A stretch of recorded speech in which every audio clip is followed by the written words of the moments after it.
Hello friends, welcome to SSC coaching centre. दोस्तों, screen पे जो क्वेश्चन लिखा हुआ है एग्जाम में भर भर के ऐसे क्वेश्चन आते हैं। x माइनस बाई बराबर 2, x गुने बाई बराबर 24, x square plus y square का मान बता दीजिए क्या है। बहुत बार एग्जाम आपको ऐसे क्वेश्चन देखने को मिले होंगे, लेकिन इनको करते कैसे हैं, एक बार में कैसे पहचाने कि इसका आंसर क्या हो सकता है। देखिए, आप कोई भी संख्या में से दो घटा के ला सकते हैं। जैसे कि 10 में से 8 घटा के 2 ला सकते हैं, 6 में से 4 घटा के आप 2 ला सकते हैं। यानी कि 2 लाना तो आसान है। अब वही दो संख्या जो यहां पे आपने अंतर करके 2 लाए हैं, वही दो संख्या को गुना करके 24 भी होना चाहिए।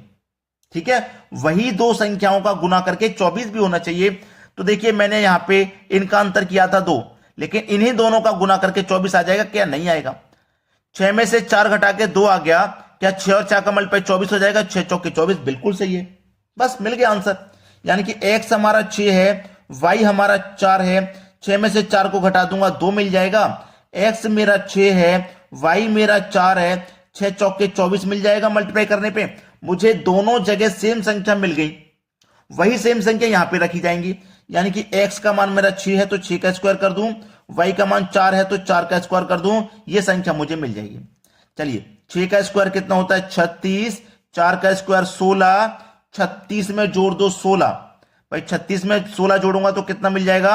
मुझे मिल जाएगा 52, 52। ये मेरे प्रश्न का सही जवाब है। मैंने पहले ही बोला, भर भर के क्वेश्चन आते हैं इस तरीके के एग्जाम में।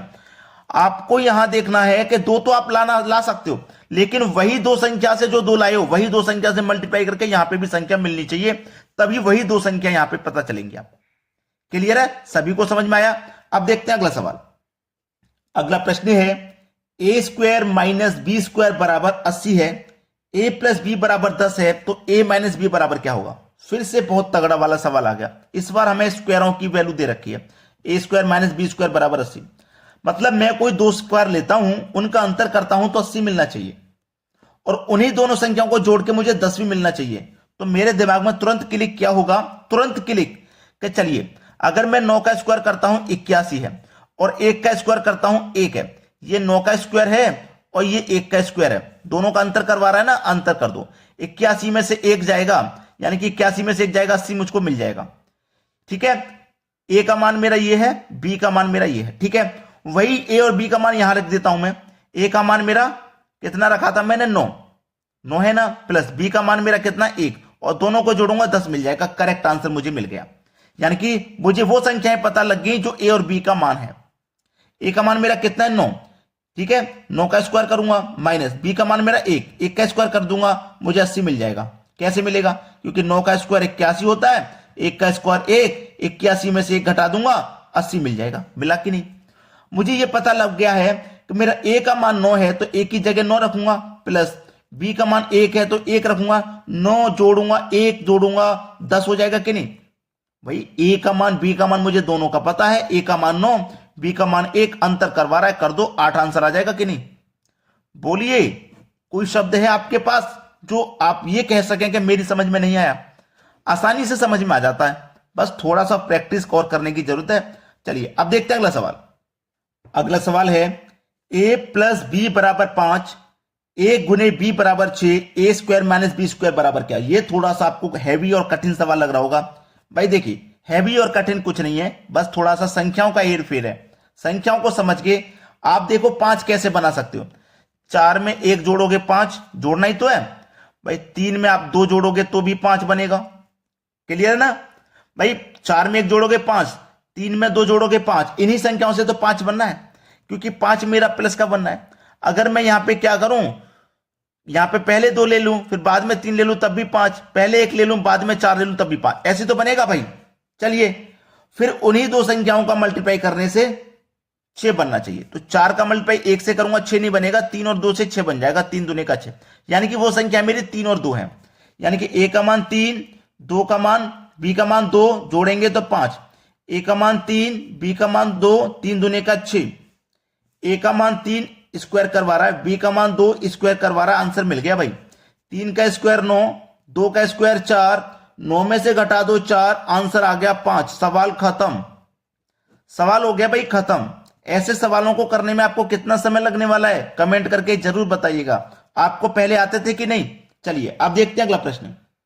अगला प्रश्न है बहुत ही बढ़िया प्रश्न। यहां पे पावर 3 है, पावर 2 नहीं है, पावर है 3 अब, यानी कि क्यूब में संख्या रखनी है। इसका क्यूब करेंगे, इसका क्यूब करेंगे, दोनों का अंतर करके 56 आना चाहिए भाई। ठीक है, अब उन्हीं दो संख्या का अंतर फिर 2 भी आना चाहिए। जिन संख्याओं का आप क्यूब करेंगे ना, उन्हीं दोनों का अंतर भी करेंगे तो 2 आना चाहिए, तब उनका हम यहां पे स्क्वायर करके प्लस करेंगे। चलिए मैं कौन कौन सी संख्या ऐसी लूं कि जिनका मैं क्यूब का अंतर करूं तो 56 आ जाए। कौन कौन सी संख्या ऐसी लूं मैं, और उन दोनों का मैं अंतर करूंगा तो मेरे पास 2 भी मिलना चाहिए। तो 2 मेरे पास देखिए कब मिलेगा, जब संख्याओं में 2 का अंतर रहेगा। जैसे मैं 4 में से 2 घटा दूं तो 2, ऐसे ही तो मिलेगा। तो यानी कि जो 2 संख्या ये रहेंगी वो मेरी लगातार नहीं होंगी, अंतर होगा, 2 का अंतर होगा उनमें। ठीक है, अब मुझे इतना पता चल गया, अब सवाल में कुछ भी नहीं है, आसानी से हो जाएगा। चलिए आसानी से कैसे हो जाएगा अभी आपको बताते हैं। यहां पे हमसे क्यूब करवा रहा है, क्यूब करवा रहा ना। अगर मैं पहले 5 का क्यूब करूं, 5 का क्यूब कितना होता है 125, 125 होता है 5 का क्यूब, होता है कि नहीं होता, 5 का क्यूब 125। अब मुझे लेके आना है 56।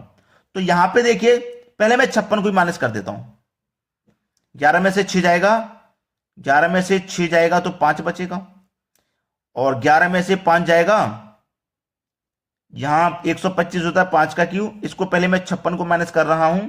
तो यहां देखिए 11 में से 6 जाएगा तो 5, ठीक है, यहां 1 बचा, इधर से कैरी ले लिया, तो 11, 11 में से 5 जाएगा तो फिर से 6, यानी कि 65 बचेगा, 65 बचेगा ना। इसका मतलब बी का मान क्या होना चाहिए आपका, 65 होना चाहिए। लेकिन 65 अगर मैं बी का मान लूं तो ये तो किसी भी संख्या का क्यूब नहीं होता है, 65 तो किसी भी संख्या का क्यूब नहीं है, नहीं है ना 65, किसी भी संख्या का क्यूब नहीं होता भाई 65। इसे नहीं ले सकते आप, इसको आप नहीं ले सकते। 5 का क्यूब बहुत ज्यादा जा रहा है, और मैं उसके बाद में 5 का क्यूब ज्यादा 65 को लूंगा। अगर मैं 4 का क्यूब भी लेता हूं तो वो 64 होता है, 65 नहीं, तो ये नहीं ले सकता मैं। चलिए 5 तो ज्यादा हो गया था, 4 का क्यूब लूंगा, 4 का क्यूब 64 होगा। फिर 4 के बाद में अगर मैं 2 का क्यूब लूंगा तो 2 का क्यूब 8 होगा, दोनों का अंतर करूं, 64 में से 8 घटाऊं 56 आ जाएगा, मुझे 56 ही तो चाहिए। इसका मतलब, और इन दोनों का अंतर करूंगा, 4 और 2 का अंतर 2 आ जाएगा, बिल्कुल ठीक है। यानी कि ये मेरा क्या है 4, और ये मेरे पास क्या है 2। 4 का क्यूब किया, 2 का क्यूब किया, दोनों का अंतर कर लिया, 56 मेरा आ गया, आ गया कि नहीं, क्योंकि 4 का क्यूब 64 है, 2 का क्यूब 8 है, दोनों का अंतर करूंगा 56 मिलेगा। अब मुझे पता चल गया ए का मान मेरा 4 है तो 4 रखूंगा, बी का मान 2 है तो 2 रखूंगा, दोनों का अंतर करूंगा 2 आ जाएगा। यहां भी वही करो, ए का मान 4 है, 4 का वर्ग करो, बी का मान 2 है, 2 का वर्ग कर दो, आंसर मिल जाएगा। 4 का वर्ग हो गया 16, 2 का वर्ग हो गया 4, आंसर हो गया 20। सवाल यही खत्म हो गया। अब देखेंगे अगला प्रश्न। अगला सवाल है ए की पावर 3 माइनस बी की पावर 3 बराबर 117 है, ए प्लस बी बराबर 7 है, यानी कि दो संख्याओं को जोड़ेंगे 7 आना चाहिए भाई। देखिए अगर आप 5 को और 2 को जोड़ेंगे तो 7 मिलेगा, 4 को और 3 को जोड़ेंगे तो 7 मिलेगा, 6 को और 1 को मिलेंगे जोड़ेंगे तो 7 मिलेगा। यही तो है भाई, इसके अलावा कोई संख्या नहीं है। यानी कि इन्हीं में से किन्हीं का मुझे क्यूब वगैरह करना है। अब ये संख्या मेरे पास यहां पे, जो हम यहां पे आए हैं 117 पे, क्यू का अंतर करने के बाद तो मेरी 117 से बड़ी संख्या, यानी कि पहले जो क्यू होगा 117 से बड़ा होगा। तो मेरे पास 5 का क्यूब होता है 117 से बड़ा 125, होता है कि नहीं होता।